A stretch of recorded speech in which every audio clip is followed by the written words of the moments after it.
áreas de origem. É preciso domesticar as ideias. Semelhantes às pessoas, elas têm vida e temem ser feridas ou mortas por aqueles que estariam em condições de combatê-las. A afirmação mais explícita e mais completa encontra-se, talvez, em uma comunicação de Pierre Mominier, recebida pessoalmente por Jean Prieur em 24 de outubro de 1968. Satã não pode ser uma pessoa, mas sim uma acumulação de energia do mal dotada de consciência. É um centro de desagregação, de destruição, um ventre inteligente. Por isto, os homens dizem que ele existe como se fosse uma personalidade. Podemos considerá-lo uma personalidade e ele pode, até, assumir esta forma. Vários espíritos do mal podem adquirir esta forma frente aos homens. É uma acumulação de energia humana. São emanações do mental humano que conseguem condensar esta força. Os homens criam-no, ele não tem vida concreta. Apenas Deus vive e pode criar. Somente Deus vive. Satã tem vida efêmera que os homens podem aniquilar em um instante, desde que queiram pensar no pensamento de Deus. O mal não durará para sempre, enquanto Deus existirá eternamente. Aliás, ele já havia dito, várias vezes, muitos anos antes, em cartas destinadas à sua mãe. O diabo. Símbolo. Dizem os espíritos fortes de seu século. Oh! De forma alguma. Satã é uma entidade espiritual de grande poder que vive em cada uma de suas falhas. O resíduo de seus erros é seu alimento, seus pecados alimentam-no. Ou ainda, em 27 de agosto de 1922, esta fórmula, digna do cura das livre, o homem é culpado no pecado. E cada um de seus pecados gera um demônio. Existem, sim, anjos caídos, quer dizer, seres espirituais que nunca encarnaram, nem na Terra nem em outro planeta, e que, no mistério de sua liberdade, como certos homens, escolheram a revolta e contra Deus, ou seja, a recusa do amor. Mas, assim como a distinção acaba ficando difícil, no além, entre os falecidos que escolheram o mal e as entidades más produzidas por seus pensamentos, e pelos nossos, também é difícil distinguir entre os anjos caídos e as entidades produzidas por seu ódio. Tais anjos existem, e diálogos com o anjo é uma prova. Eles anunciam também que, tudo estando acabado, os demônios tornam-se novamente anjos. E que, mesmo, aquele, entre nós, o portador de luz, o enganador, o rebelde, a serpente, será resgatado. Ninguém mais morará no inferno. Este mecanismo não vale unicamente para as forças do mal. Nossos bons pensamentos, nosso amor, podem fazer nascer entidades luminosas. Entretanto, há também espíritos admiráveis, espíritos luminosos, cujos trajes brancos resplandecem como a neve sob o sol. E que não são anjos, embora nunca tenham vivido em carne. Eles planam acima das nações, como um elemento protetor, nasceram de grandes pensamentos que germinaram no coração e no cérebro dos povos. Deus concede o sopro de vida, quero dizer uma alma, a esta energia saída da humanidade. Ela torna-se, na verdade, uma força independente que tem por personalidade aquela de seus numerosos pais. Sua missão é cuidar do local que foi seu berço e sua pátria. Pensemos no anjo de Portugal, visto pelas crianças de Fátima. Todas estas entidades, essas acumulações de energia, acabam por formar imensos exércitos, de amor ou de ódio. É então que se trava, no mundo invisível, uma imensa batalha. Isto é-nos contado, em termos verdadeiramente militares, mas como na própria Bíblia, não apenas por Pierre Mominier, o que é perfeitamente natural, mas ainda por Paque, o que é mais surpreendente e, por isto, ainda mais revelador. Paque Lamarck é uma moça que morreu prematuramente como Pierre Mominier e Roland de Jouvenel. Mas suas mensagens não foram captadas nem por seus parentes nem por seu noivo.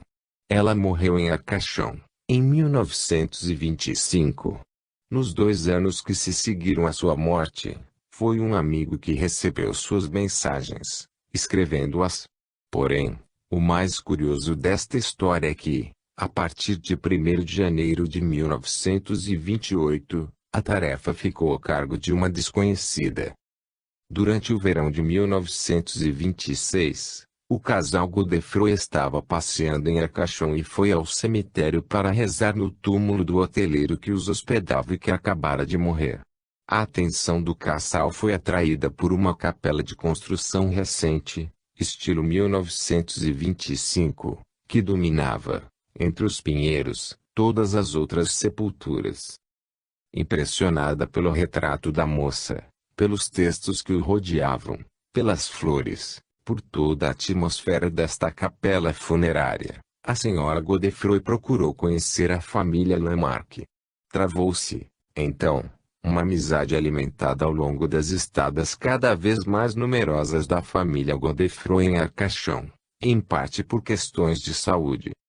Em 1º de janeiro de 1928, às 11 horas da noite, no hotel em que estava hospedada, Yvonne Godefroy, católica praticante, que nunca se envolvera com espiritismo ou literatura, sentiu necessidade urgente de escrever o que lhe ditava uma voz interior, imperiosa e doce, vinda do mundo invisível. Ela pegou um lápis e pôs-se a traçar, com grandes letras inclinadas, muito diferente da sua, palavras que lhe chegavam sem esforço, sem rasuras, de uma só vez, sob a influência da música que emanava de seu coração. Foram escritas, finalmente, 6.000 páginas, das quais apenas algumas figuram na obra citada. O estilo pode parecer um pouco pueril, como, às vezes, em Santa Teresa de Lisieux. Mas, como ocorre com Teresinha, é preciso saber ler além. Eis, no entanto, a respeito do tema que tratamos, o que ela ditou à senhora Godefroy. Todos os pensamentos, bons ou maus, formam ondas que vão soltas pelo espaço. Segundo sua natureza, elas se encontram, unem-se e constituem legiões que se enfrentam umas às outras. Como em todas as batalhas, o fim do confronto depende do mais forte. Se o elemento mau triunfa sobre o elemento bom, é o mal que recai sobre a terra. Ao contrário, se a força benfazeja, a felicidade e a paz descem sobre os homens. Os sentimentos de inveja, de vingança, de orgulho, e com mais forte razão de ódio, criam turbilhões que explicam o que acontece neste momento na Terra. Povoem de pensamentos puros, de raios caridosos, os campos de batalha espirituais das tropas aliadas. Da mesma forma, diz Pierre Monnier, as formidáveis batalhas de que vocês são testemunhas são apenas uma repercussão daquelas travadas entre os espíritos. Não mencione exclusivamente os espíritos das esferas extraterrestres. Falo também dos espíritos que vivem na carne humana, as forças rivais e inimigas do amor, que provocaram a batalha, organizavam-se e mediam-se.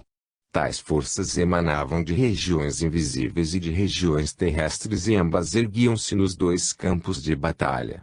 Querida mamãe, a vitória deve pertencer aos exércitos de Cristo. Mas, como frisa Jean Prieur, esta é a linguagem da própria Escritura. O anjo dos diálogos nada esconde, sobre os horrores deste mistério, dos judeus que ele prepara para o sacrifício. Dura palavra, a guerra é boa. Estejam atentos. A força que fracassa, a devastadora, a destruidora, não pararia nunca se não houvesse os fracos, se não houvesse vítimas para absorvê-la.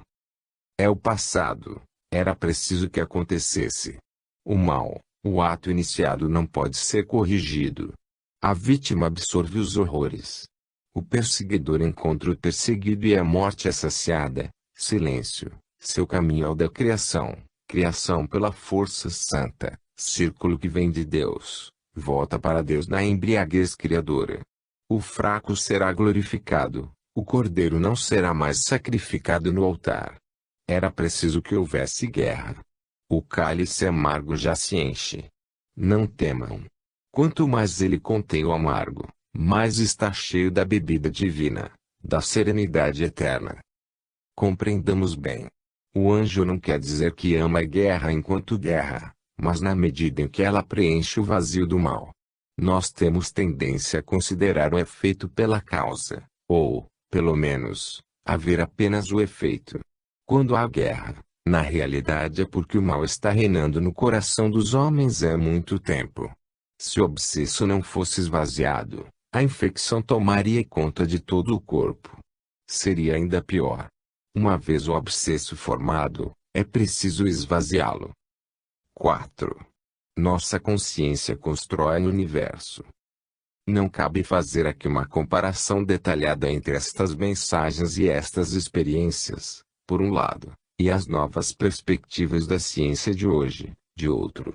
Lembremos apenas que numerosos são hoje os físicos que acreditam que uma certa forma de consciência e mesmo de liberdade está presente já nos níveis mais ínfimos da matéria. O homem não é mais o único junco pensante, como julgava Pascal. Alguns creem até que a cada agrupamento corresponde uma espécie de consciência superior. É a teoria dos campos desenvolvida na escola dita da gnose, de Princeton. A quase-consciência da partícula corresponderia a uma quase-consciência globalizante no nível do átomo, depois, uma outra mais globalizante, no nível de molécula, depois, no nível do órgão, depois, no nível do corpo, depois, talvez, no nível de cada grande grupo como o dessas entidades, reflexos da consciência coletiva das grandes cidades onde um país inteiro, como dizem numerosas mensagens do além. Mas outras relações poderiam ser feitas e encontraríamos, novamente, convergência de todas estas mensagens com as ciências modernas e tradições religiosas. Já mostrei, em obra anterior, que toda uma grande tradição na Bíblia, e depois nos grandes teólogos do Oriente cristão, em místicos do Ocidente, e, enfim, em vários teólogos contemporâneos, interpretava o inferno, o purgatório e o paraíso como sendo, em última análise, o modo como cada um sentiria Deus, tendo antes recusado ou aceitado amar como Deus. Deus seria, ao mesmo tempo, inferno, purgatório e paraíso para cada um, segundo o nível espiritual que tivesse atingido. Uma outra grande corrente religiosa, mais conhecida, insistia fortemente na descrição de quantidades de provações que nos estariam destinadas se não nos comportássemos de forma conveniente. A iconografia cristã, sobretudo no Ocidente, é particularmente rica nesta área. Ora, parece-me que todas estas narrativas ou testemunhos que acabamos de ver, e outras que virão nos capítulos seguintes, por um lado, e várias hipóteses científicas de ponta, de outro, podem ajudar-nos a perceber a síntese das duas correntes. Com efeito, um bom número de cientistas começa a conceber que, sob os fenômenos físicos ou psíquicos, encontra-se uma espécie de campo de forças não diferenciado, de onde surgem, numa espécie de interação contínua, formas e consciências. O Deus da Bíblia, já no Antigo Testamento, e depois no Novo, e em toda a tradição cristã oriental, ou nos místicos do Ocidente, ao contrário daquele da escolástica medieval latina, é essencialmente dinâmico. Ele lança, sem parar, energias que produzem e mantêm este campo de forças. Nossa consciência, reagindo neste campo de forças, molda segundo suas angústias, seus desejos, seus ódios. Aquele que se fecha para o amor, fonte de todas as energias, encontra-se nas trevas, entrega seus pesadelos. Aquele que se abre para o amor encontra-se na luz, transfigurado por estas energias, de glória em glória, como diz São Paulo, até tornar-se Deus em Deus, Deus por participação, como aparece em toda a tradição mística. O anjo diz isto, à sua maneira, nos célebres diálogos. A luz é a mesma que a luz. Apenas a intensidade é diferente. A religião dos antigos egípcios e de tantos outros povos não era assim tão absurda. O símbolo é ainda mais profundo do que normalmente se imagina.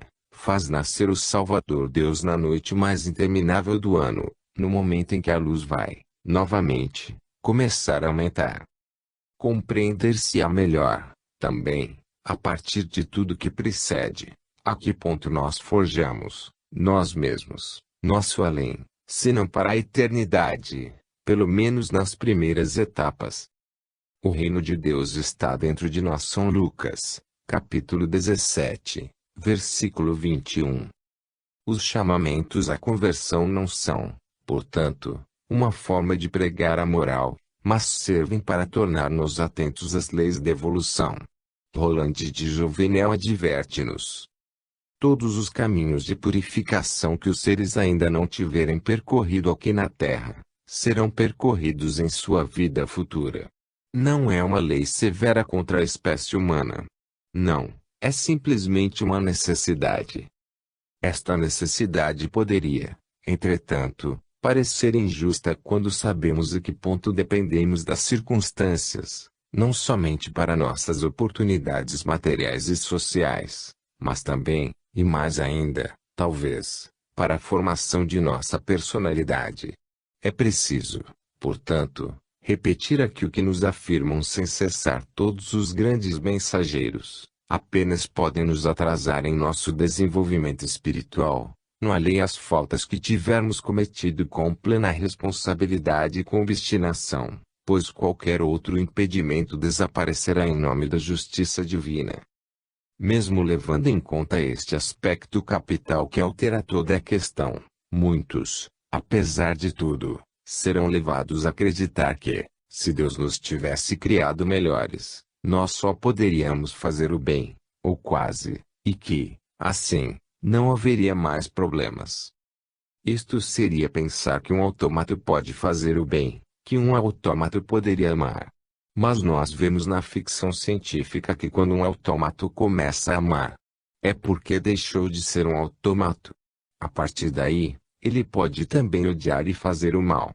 Os androides, dividindo conosco nossa grandeza, começam a dividir também nossas fraquezas. Os verdadeiros robôs não podem amar. E também não podem conhecer a felicidade. 7.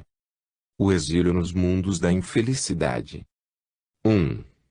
Nas trevas exteriores. Tudo acontece, então, a cada instante, tendo Deus ao fundo, tendo ao fundo o ouro dos ícones que, aliás, tecnicamente, chama-se a luz. E a cada instante forma-se o mundo, pela interação entre nossa consciência e este fundo, este campo de forças, produzido e penetrado por Deus. A influência de nossa consciência é, em cada nível, coletiva.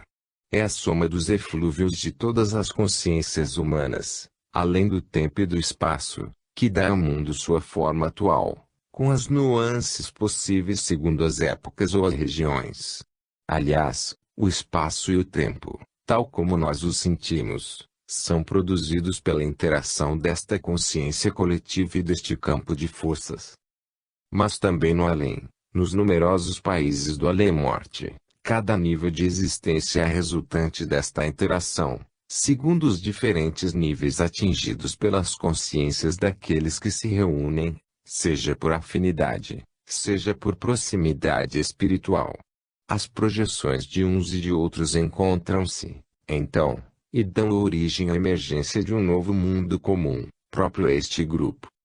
Cada um destes mundos, cada uma destas numerosas moradas será mais ou menos transfigurado pela luz, segundo o nível espiritual de cada uma destas consciências coletivas.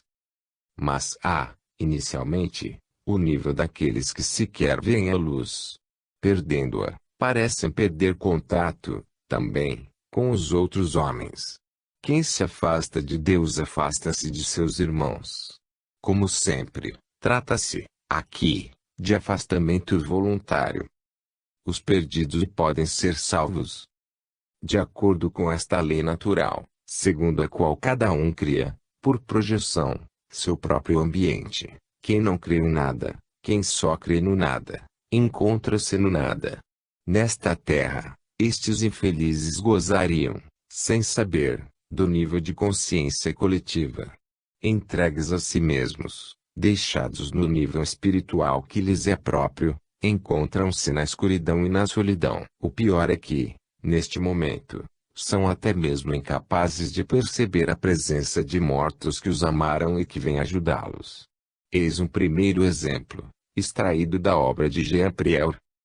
Alexandra observa, em uma loja de antiguidades da Rua do Bac, uma pequena cruz de chumbo, esculpida a canivete incrustada de minúsculos pedaços de vidro.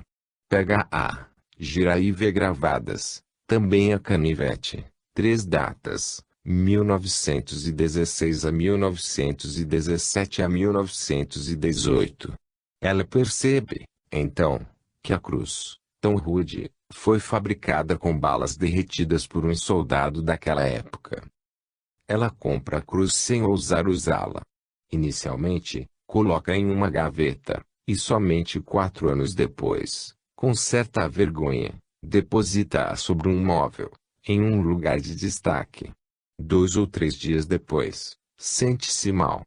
Finalmente, certa manhã, ao despertar, toma consciência de uma presença desesperada perto dela. Era uma massa de tristeza e abatimento que se deslocava pelo quarto. Havia alguém ali, alguém que eu sentia perfeitamente, sem poder ver. Um diálogo telepático teve início, então, entre Alexandra e a presença. Quem é você? Fui eu quem esculpiu a cruz. Eu morri na guerra de 14 a 18. Eu estou sozinho. Eu estou sozinho, mas, no seu mundo, ninguém está sozinho. Eu estou lhe dizendo que não vejo ninguém. Alexandra fica perturbada com esta revelação. Como? Depois de tantos anos, você ainda não encontrou o seu caminho? Eu não sei para onde ir. Durante todo o dia Alexandra, cristã ortodoxa fervorosa, rezou por ele, apesar de seu trabalho. À noite, o diálogo é retomado. Você não pode permanecer sozinho por mais tempo. Chame seu anjo da guarda. Eu não conheço o meu anjo da guarda. Eu vou pedir ao meu e ao seu para que cuidem de você. Após 5 minutos de prece, ela vê, enfim, um braço e uma mão feitos de luz e ouve. Eu vim buscá-lo. Eu também morri na guerra de 14 e sou encarregado de receber os camaradas. No início, o infeliz nada enxerga. Alexandra continua a lutar em oração. Depois, ela sente que numerosas entidades vêm, do além, ao encontro do retardatário. Ela sente quando ele sobe com seus camaradas rumo às zonas misteriosas para onde todos nós iremos brevemente. Foi um grande alívio para Alexandra e a paz foi encontrada. Parece, aliás, que nas EFM pode-se ver estes mortos perdidos. O Dr. Modi cita vários testemunhos que fazem menção a este fato. Os que escaparam da morte, frequentemente, em dado momento de sua aventura encontram estes seres que nos são descritos como presos em armadilhas, inaptos para progredir no além pois seu Deus continua morando do outro lado, espíritos embrutecidos, tristes, deprimidos, arrastando os chinelos como forçados acorrentados. Seres absolutamente esmagados, sem esperança, que não sabem o que fazer, nem onde ir, nem quem eram, nada. Parecem não ter consciência de nada, nem do mundo físico, nem do mundo espiritual. Eles não me viam, não me davam qualquer sinal de que tivessem consciência de minha presença. É por isto que os mortos mais evoluídos não podem sequer ajudá-los. Estes infelizes, prisioneiros de si mesmos, não percebem os outros, nem pela audição, nem pela visão. Parece que muitas vezes nós estamos mais bem situados, nós que ainda vivemos na carne, para poder ajudá-los. Mas também não é nada fácil. Muitos deles podem estar assim bloqueados pela lembrança de uma morte horrenda, explica-nos Arun Sharma, ou por um arrependimento intenso, por um remorso, ou apenas pelo fato de não terem acreditado na sobrevivência, nós vimos que o infeliz soldado, liberto pela intervenção de Alexandra, não era totalmente desprovido de fé, pois havia fabricado uma pobre cruz de chumbo com as balas derretidas. Mas ele, certamente, não teve fé suficiente. Ele deve não ter rezado. Entretanto, ele sabia que havia morrido. Mas não acreditou, com certeza, que a vida podia de fato continuar. Harold Sherman conta-nos a respeito de uma curiosa forma de auxiliar os falecidos retardatários, ainda presos à terra. A J. Plimpton era um homem desesperado, após a morte de sua mulher. Para evitar o pior, tentou comunicar-se com ela por intermédio de um gravador. E acabou conseguindo contactá-la. Mas obteve, também, uma quantidade de outras vozes que pediam-lhe ajuda. Isto era um sofrimento para ele, sobretudo porque, após algum tempo, podia ouvir os falecidos diretamente, por telepatia, sem precisar mais passar através de um aparelho. Um dia, em que se sentia especialmente oprimido por todos aqueles chamados aos quais não sabia bem como responder, rezou interiormente, intensamente, para obter alguma resposta do além. Para sua surpresa, uma voz grave e pausada respondeu-lhe: estas pessoas precisam que se lhes dê uma direção para que se libertem das condições em que se encontram. Diga a elas que repitam com você: eu quero deixar esta região sombria e lúgubre para atingir a 25ª dimensão, que é quente, alegre, luminosa e bela, onde amigos e seres queridos me esperam para me acolher. Disseram-me, continua a J. Plimpton, que o que se chama de primeiro nível comporta 25 dimensões, e que estes retardatários encontram-se, atualmente, no 16º. Eles podem atingir o 25º sem auxílio de um guia. Eu sugiro, respondeu a voz, que você peça a seu sobrinho Jason, já falecido, para levar consigo aqueles que quiserem. Pode me dizer quem é você? Perguntou a J. Plimpton. Não é necessário, respondeu a voz. Você tem a resposta. A continuação da narrativa faz-nos saber como amou a J. Plimpton, na Terra, com a ajuda de sua mulher e de seu sobrinho, no além, pôde ajudar, assim, centenas, milhares de falecidos a falecer um pouco mais, por assim dizer, das primeiras camadas do além rumo às zonas mais serenas. A doença mental como possessão, as descobertas do Dr. Carl Wickland. O Dr. Carl Wickland, médico psiquiatra americano, 1862 a 1937, fez, no início de nosso século, mais ou menos a mesma descoberta referente aos mortos retardatários. Mas foi levado pelas circunstâncias e, com a ajuda do além, estabeleceu um outro processo para libertá-los.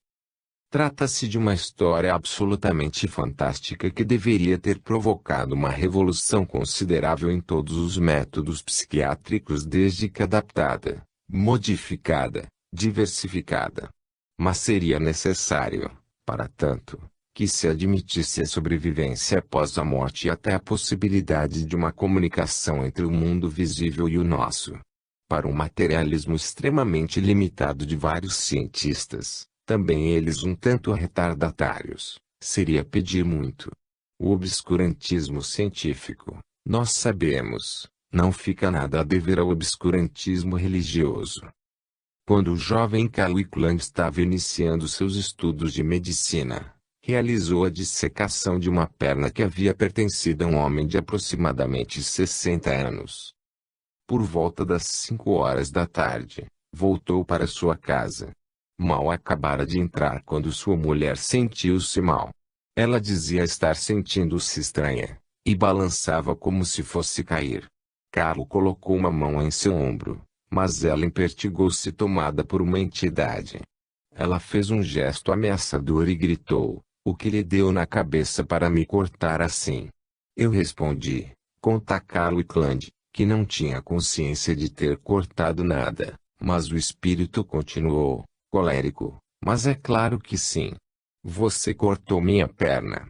Foi então que o jovem estudante de medicina compreendeu que o espírito do homem em questão o havia seguido até sua casa e se apossara de sua mulher. Ele então acomodou sua esposa em uma poltrona e iniciou uma conversa. Mas o espírito estava furioso e protestava por ter sido manipulado. Cal fê-lo ver que tinha o direito de tocar em sua mulher. Sua mulher? De quem você está falando? Eu não sou sua mulher. Eu sou um homem. Foi assim que Kalu Iklan descobriu mais uma coisa importante. Os espíritos dos falecidos infelizes podem apossar-se de nós sem qualquer má intenção. E mais, até mesmo sem perceber. O espírito acabou aceitando a situação e retirou-se sem criar caso. Mas o mesmo fenômeno aconteceu, mais uma vez, com o espírito de um negro. Caro tentava inutilmente mostrar a ele que o corpo no qual se encontrava não poderia ser o seu, pois este corpo tinha as mãos brancas.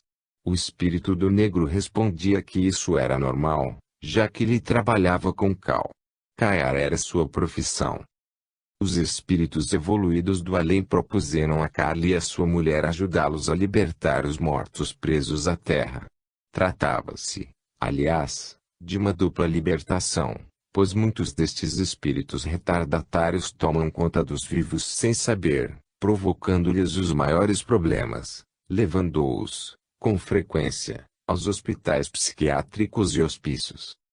A mulher de Carla era médium. A operação consistia no seguinte: fazer com que o espírito retardatário deixasse o corpo do doente mental e, com a ajuda de espíritos evoluídos, se incorporasse no corpo de sua mulher. O diálogo direto tomava-se então possível entre Kalu Iklan e o espírito retardatário, graças ao médium. Várias sessões eram, às vezes, necessárias. O médico psiquiatra observou logo que os espíritos que nos obcecam ou nos possuem sentem, bem mais fortemente que nós, as dores de nosso corpo. Ele aproveitou para montar um aparelho bem simples que enviava ao doente mental pequenas descargas elétricas totalmente inofensivas e indolores para ele, mas intoleráveis para o espírito parasita que o possuía. Ele trabalhou assim, com a colaboração de sua mulher e do além, durante mais de 30 anos, tratando de várias centenas, ou talvez milhares, de casos, libertando, a cada vez e ao mesmo tempo, um morto infeliz e um vivo também infeliz. Ele adquiriu, assim, através de uma longa experiência, a convicção de que a maioria das doenças mentais são devidas, na realidade, a uma possessão. Ele conheceu, como no Evangelho, casos onde vários espíritos de mortos possuíam a mesma pessoa. Em uma obra inédita, não publicada ainda devido ao mesmo obscurantismo científico, mas da qual recebi um exemplar datilografado, o professor W. Schebeler conta como utiliza um método bastante semelhante em um grupo de oração formado por vários médiuns. Ele não recorre ao pequeno aparelho do Dr. Wickland, infinitamente menos doloroso que os horríveis eletrochoques praticados por tanto tempo, e que o largactil que provocava angústias terríveis. Numerosos doentes, que retomaram sua vida normal, apodreceriam, sem sua ajuda em um hospital psiquiátrico, prostrados pelo efeito de tranquilizantes. Mais uma vez verificamos que eram, pelo menos em parte, as pessoas da Idade Média, os feiticeiros da África, que tinham razão. O Dr. Wickland e o professor Schebeler trazem, ainda assim, alguma coisa nova e de capital importância ao destacarem que é insuficiente, como no ritual católico romano dos exorcismos, expulsar os maus espíritos, os demônios. Estes maus espíritos vão, em seguida, procurar uma outra vítima na qual investir. É preciso, ao contrário, iluminá-los e convertê-los, devolver-lhes a esperança na misericórdia, no amor de Deus, convencê-los de que, mesmo para eles, tudo ainda é possível. W. Schebeler assinala pelo menos 2 casos em que estes maus espíritos voltaram para dizer que haviam enfim compreendido e que haviam mudado de campo. Agora lutavam pela libertação dos homens, mortos e vivos, pelos espíritos retardatários, que se apossam com frequência, sem saber, dos corpos de carne, e por suas infelizes vítimas. Mas com o testemunho do professor Schebeler já modificamos um pouco a abordagem, pois os espíritos por ele convertidos sabiam muito bem o que estavam fazendo. Eles declararam-se, no início, a serviço de Lúcifer e encarregados de perturbar o trabalho deste grupo de oração. Assim, a luta foi longa. Em um dos casos, durou 3 anos. Espontaneamente, talvez com um pouco menos de método e rigor, numerosos grupos de oração encontram, em vários locais, como nos primeiros tempos da Igreja, a força da oração. Essa espécie só pode sair através da prece. São Marcos 9, 29, dizia Cristo a seus discípulos. Mesmo que eles não soubessem, esta prece podia servir, aliás, para libertar tanto o demônio quanto o possuído. Mas, infelizmente, para algumas centenas, alguns milhares de espíritos libertados, milhões de almas penadas erram, sem parar, através do mundo, procurando restabelecer, a qualquer preço, o contato com o que perderam. 2. A revolta das almas penadas. Não darei muitos detalhes a este respeito, pois seria preciso, para ser um pouco sério, escrever um livro inteiro. Aliás, livros há sobre o assunto, e muitos, e contentar-me-ei, algumas vezes, em referir-me a eles. Mas é indispensável falarmos disto. Nós vemos, com frequência, a ação de maus espíritos apenas sob o prisma dos viventes. Entretanto, não se deve esquecer que para os mortos também existem tais fenômenos, embora os mesmos vejam as coisas sob outro ângulo. Este é, por vezes, um tempo importante de sua evolução, um período crucial, em que vão viver a triste experiência do impasse total que representam o ódio e o egoísmo. Somente então, durante esta prova, tão dolorosa para eles quanto para o possuído, poderão retomar o caminho estreito e longo da conversão. Os componentes do mal. Seria preciso, aliás, pelo menos teoricamente, poder distinguir vários componentes entre as forças do mal. Os espíritos, com um corpo espiritual, evidentemente, dos falecidos, cuja vida foi fortemente contrária à lei universal do amor. As acumulações de energia, produzidas por seus maus pensamentos e maus desejos, antes da morte ou mesmo após. Provavelmente, da mesma forma, entidades falecidas mas provenientes de outros mundos, de outros planetas.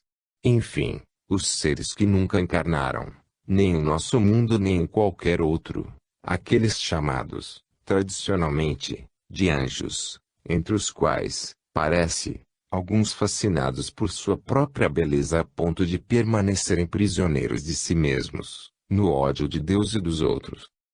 Na prática, evidentemente, esta distinção não será de forma alguma possível e é, aliás, sem grande importância. Eis, de início, uma narrativa que confirma totalmente as afirmações do Dr. Wickland. Trata-se de um episódio da extraordinária aventura vivida por George Ritchie por ocasião de uma EFM. Lembremos-nos que este jovem soldado americano, desincorporado após forte ataque de febre, foi levado em uma espécie de fantástica viagem de iniciação pelo ser de luz que era, para ele, sem qualquer sombra de dúvida, o próprio Filho de Deus. Ora, eles sobrevoam juntos uma cidade da América e, em certo momento, o ser de luz o faz entrar em um bar imundo. Uma multidão enorme, com muitos marinheiros, estava formada em 3 fileiras junto ao balcão, enquanto outros espremiam-se nos compartimentos instalados ao longo da parede. Alguns bebiam cerveja, mas a maioria bebia muito uísque tão rápido quanto rápidos pudessem ser os 2 suados garçons. Eu observei, então, uma coisa chocante. Um certo número de homens, junto ao balcão, parecia incapaz de levar a bebida aos lábios. Eu os via tentar agarrar seus copos, mas suas mãos passavam através do espesso balcão de madeira, através dos braços e corpos dos beberrões que os cercavam. Estes homens não tinham a auréola de luz que circundava os demais. O casulo de luz parecia, então, um atributo apenas do corpo físico. Isto confirma que existem vários tipos de aura. O Dr. Wickland explica que, na noite dos espíritos, os que estão perdidos percebem esta luz e ela os atrai. A continuação da narrativa de Georges Ritchie conta-nos ao vivo. Viu um jovem marinheiro cambaleante levantar-se de um tamborete, dar 2 ou 3 passos antes de cair ao chão. 2 dos seus companheiros abaixaram-se e começaram a afastá-lo da aglomeração. Mas não era bem aquilo que eu via. Eu estava vendo com estupefação abrir-se o casulo luminoso em torno do marinheiro inconsciente. Começava abrindo-se no alto de sua cabeça, descobrindo todo o seu rosto e seus ombros. De repente, mais rápido do que eu jamais vi alguém se mover, um daqueles seres desencarnados, que estava por perto, já estava em cima do rapaz. No segundo seguinte, eu não compreendia mais nada. A forma havia desaparecido. Durante 1 minuto, eu vira, distintamente, 2 indivíduos, mas quando eles largaram o marinheiro perto da parede havia apenas um. Nosso viajante fantástico tomou assistir, por mais 2 vezes, a mesma cena. O Dr. Wickland adverte-nos, com sua experiência de mais de 30 anos, que a pureza de vida ou a inteligência não nos protegem contra tal tipo de desventura. A mediunidade latente, o esgotamento nervoso, os choques psicológicos, e até simples problemas físicos, que enfraquecem a resistência do organismo em geral, podem favorecer tal situação. A receita é, pois, bem simples: nunca fiquem doentes. Mas seria ainda necessário acrescentar outras recomendações. Sobretudo no que se refere a todas as formas de comunicação com o além. Atenção, pois estamos pisando em um terreno muito delicado. As soluções simplistas são as mais fáceis: negar qualquer perigo, de forma global, ou ver fraude ou ação do diabo em tudo. A incompreensão da Igreja. O melhor meio de colocar o rebanho dos fiéis ao abrigo dos falsos místicos é através da negação de todo o movimento místico. O melhor meio de evitar a presença de malucos no seio dos movimentos carismáticos é através da supressão paulatina destes mesmos movimentos, ou pela tentativa de recuperá-los, o que dá no mesmo. Foi assim que vimos a hierarquia católica romana conseguir por fim, pouco a pouco, as correntes místicas da Europa do Norte, nos séculos XIII e XIV, depois, na Espanha, no século XVI, e, por fim, na França, no século XVII, com a condenação de Fenelon. Isto provocou a desertificação espiritual assustadora que hoje vivemos. Isto explica, por sua vez, os movimentos carismáticos. Quando Deus não pode passar pela sua igreja, ele a contorna. Mas é verdade que a busca de Deus pode facilmente sofrer desvios, e os tem sofrido com frequência, com muita frequência. O papel da igreja seria o de indicar o perigo e o de fornecer, tanto quanto possível, critérios necessários para que as almas sinceras, ao menos elas, evitassem ser desviadas. A Igreja tem feito isto com certa regularidade. Mas a tentação de arrancar todas as plantas para extirpar o joio sempre aparece. Este não é, entretanto, o método aconselhado pelo Evangelho. O mesmo acontece, na minha opinião, com tudo o que diz respeito às comunicações com o além, ou de modo geral, ao estudo dos fenômenos paranormais ou parapsicológicos. Tudo isto, é verdade, pode conduzir a verdadeiras catástrofes, sobretudo para pessoas de frágil equilíbrio psicológico que, muitas vezes, são especialmente atraídas por tal gênero de experiências. Igualmente para pessoas de pouca vida espiritual, ou para aquelas movidas por simples e vã curiosidade, muito superficiais ou demasiadamente interessadas. Inversamente, estes fenômenos podem ser benéficos sobretudo, ao que parece, para aqueles que não tentam provocá-los. É o que acontece, por exemplo, com a mesa ou tábua Ouija, que pode ter várias formas. Em uma prancha de dimensões bastante grandes são dispostas as letras do alfabeto, os algarismos de 0 a 9 e as palavras sim e não, além de alguns sinais de pontuação. Uma segunda prancha, de dimensões reduzidas, com rodinhas, ou um copo emborcado, é colocado sobre a prancha maior.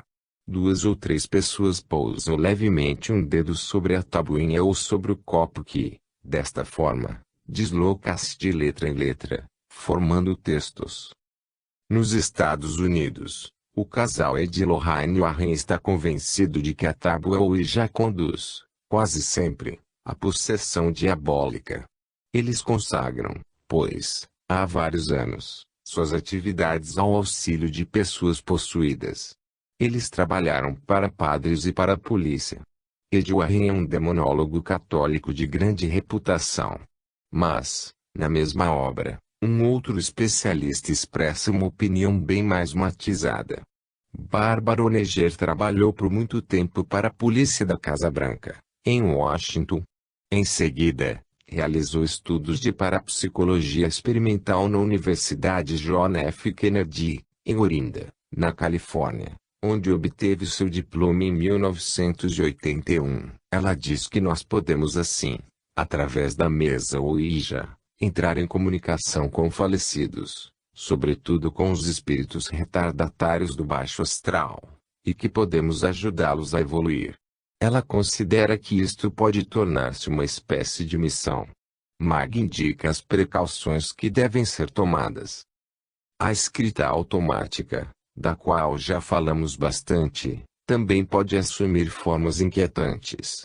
Inicialmente, formas espetaculares, pode ser realizada totalmente ao contrário ou invertendo-se apenas uma palavra em cada duas. Pode atingir velocidades inacreditáveis, e certas pessoas podem escrever até com as duas mãos, ao mesmo tempo, dois textos diferentes. Pior, ou melhor, para quem gosta de coisas fantásticas, ainda, assim como ocorre na mesa Ouija, onde a tabuinha ou o copo podem continuar a indicar as letras mesmo depois de lagados, na escrita automática o lápis pode, às vezes, continuar a escrever sozinho, sem que seja segurado. A isto dá-se o nome de escrita direta. O mais grave é que a escrita automática, como toda a comunicação com além, pode levar à possessão. Jean Prieur cita um exemplo desta natureza. Mais recentemente ainda, um correspondente do grupo de transcomunicação de Luxemburgo contava, entre outras, a história de uma jovem estudante que, ao fazer seus deveres de casa, constatou, surpresa, que sua letra mudava, e que, em meio ao que ela própria estava escrevendo, alguém dirigia-se a ela. Ao perguntar anteriormente a identidade deste misterioso correspondente, este fez com que ela escrevesse que era seu pai. Como as respostas seguintes eram quase todas exatas, ela sentiu-se segura e não desconfiou que o espírito em questão estava apenas buscando as respostas em sua própria memória. Mas logo depois, quando quis parar de escrever, começou a ter dolorosas cãibras no braço que só paravam quando ela recomeçava a escrita. O espírito só a abandonava quando ela caía esgotada. Sua mãe pediu ajuda a um amigo que conhecia tais fenômenos. Ele pediu ao espírito, então, que escrevesse o Padre Nosso. Uma vez o texto terminado, o espírito agradeceu àqueles que o haviam reconduzido ao bom caminho, e a menina foi libertada. Como vemos, tanto por intermédio de um médium, como com o Dr. Wickland ou com o professor Schiebeler, quanto em discussões por meio da mesa Ouija, como com Barbara Honegger, ou ainda, pela escrita automática, encontramos esta dupla possibilidade, uma possessão grave ou uma conversão dos maus espíritos. Mas o mesmo Jean Monnet está errado ao pensar que, diferentemente de todos os outros métodos, A comunicação com os falecidos por meio de fita magnética é garantida e sem qualquer perigo. As vozes do além só podem ser gravadas, diz ele, graças às energias cósmicas e encontram-se quase que 100% sob o controle de seres de luz. O quase parece-me um pouco otimista. Muitos dizem ter gravado grosserias que, sem dúvida, teriam escapado ao controle dos seres de luz. Mas houve também ameaças. E coisas mais graves ainda. Muitas vezes a gravação frequente e prolongada desenvolve os dons latentes de mediunidade. O gravador torna-se, então, pouco a pouco, inútil, pois a comunicação passa a ser feita por intermédio de uma espécie de telepatia muito forte, quando as vozes realmente são ouvidas. Chega-se a ouvir vozes que cantam. Sob pseudônimo, uma alemã, vítima destes espíritos, contou seu martírio. Ela terminou nas mãos de psiquiatras e só pode escapar, de uns e de outros, graças à oração. A senhora Simonetti indica um outro caso, o de um jovem alemão que se sente literalmente perseguido por um bando de maus espíritos. Mas também neste caso seria possível realizar uma espécie de ministério junto a estes falecidos retardatários. Por todas estas razões, eu considero várias obras de especialistas eclesiásticos excessivamente negativas em relação a todos estes fenômenos. E verdade que o abade Schindellhosa assinala que, muitas vezes, as possessões ocorrem depois de se ter frequentado sessões espíritas ou de práticas de ocultismo. Pode ser também que certos curandeiros ou radiestesistas estejam ligados à origem de certas possessões. Maurice Ra relata vários exemplos a respeito e refere-se a dossiês bem mais completos. Mas poderíamos também, sem dúvida, suspeitar dos médicos e dos psicólogos. Ao contrário, existem curandeiros, magnetizadores e radiestesistas que são homens e mulheres de Deus. O reverendo padre Jean Jurion, radiestesista e, ao mesmo tempo, padre católico romano, conta como foi levado, por uma série de encontros com outros padres radiestesistas, humildes ou renomados, a descobrir sua dupla vocação. Ele cita, com facilidade, todas as passagens das Escrituras onde o Cristo realiza curas. O mesmo era feito, também, pelos apóstolos e por seus sucessores. Portanto, recomenda-se prudência e discernimento, mas não a recusa absoluta. Da mesma forma, não posso aceitar as reservas feitas pelo padre Jean Vernet a respeito de comunicações como as cartas de Pierre, as obras de Roland e de Jouvenel, ou as de Jean Prieur. Acho até que a crítica não é totalmente honesta. O autor fala como se não fossem justificadas as censuras feitas à Igreja, às vezes, por Jean Prieur, mas também por Pierre Montminier e por vários outros, por ela não crer bastante na vida eterna, ou por apresentar, com muita frequência, uma visão ridícula a respeito. O padre Jean acredita, ao contrário, que ler tais autores e acreditar neles, afasta-nos pouco a pouco do cristianismo. Deus está estranhamente afastado deles. Jesus Salvador nunca aparece. Jean Prieur indicou numerosos eclesiásticos, não poucos, que não tinham a mesma opinião. Quanto a mim, sendo também um pouco teólogo, devo confessar que seria mais através dos textos de Santo Agostinho ou de São Tomás de Aquino, sem falar de um grande número de outros teólogos contemporâneos, que eu teria podido perder a minha fé. Já foi visto, e veremos ainda mais, o quanto eu devo à leitura destes grandes testemunhos do invisível, como diz Jean Prieur. Aliás, numerosos são os santos que realizaram curas e predisseram o futuro. Santa Ana Maria Taigi, 1769 a 1837, recebeu, diretamente de Cristo, o poder de curar como se fosse uma missão. Ela atuava, por vezes, pela imposição das mãos, mas, na maioria das vezes, indicava a verdadeira causa do mal e o remédio a ser tomado. São inumeráveis as curas sobre as quais temos o relato circunstanciado. Ela também recebeu um extraordinário dom de visão, que faria empalidecer de inveja todos os gurus da Índia ou os lamas do Tibete. Ela via, constantemente, junto a si, uma espécie de bolha de luz, várias vezes mais brilhante que o sol, mas cuja luminosidade não feria a vista. A zona central formava um círculo contornado por uma coroa de espinhos. Nos raios, além do círculo, ela via o conjunto daquilo que desejava saber, passado, presente, futuro, para si mesma, para o Papa, Roma, ou para países mais longínquos. Tudo era mostrado em seus mínimos detalhes.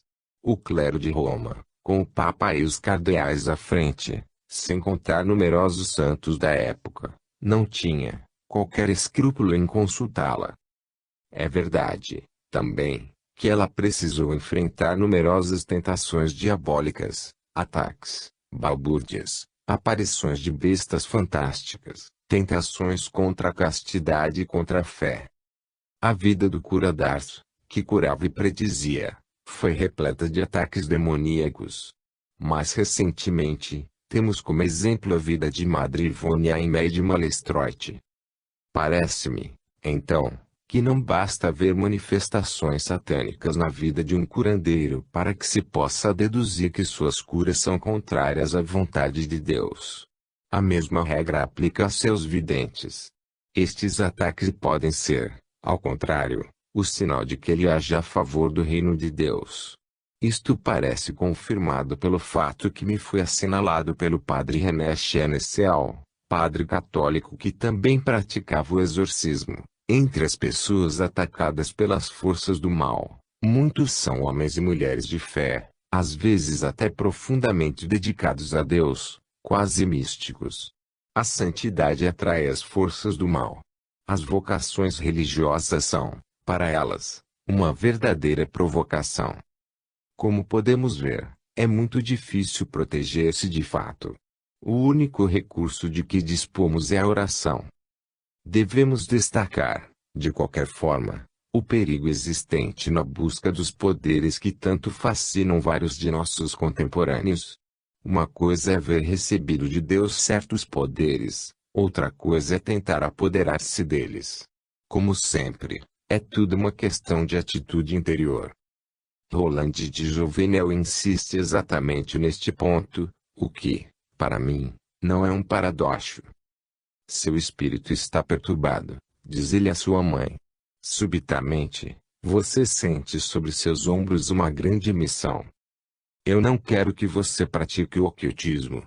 Eu não voltarei se você voltar a se perder em tais experiências. Tome cuidado, pois este campo está repleto de forças malditas. Fique nas zonas puras, na fé. Estou muito contente porque você, enfim, descobriu o verdadeiro sentido de minhas comunicações. Isto nada tem a ver com o ocultismo, nem diz respeito à vidência.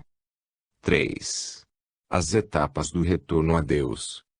Georges Ritchie, o jovem soldado americano que realizou uma extraordinária viagem fora de seu corpo, contemplou várias cenas que poderiam corresponder às primeiras etapas de uma espécie de purgatório, embora o horror do espetáculo tenha feito pensar no inferno.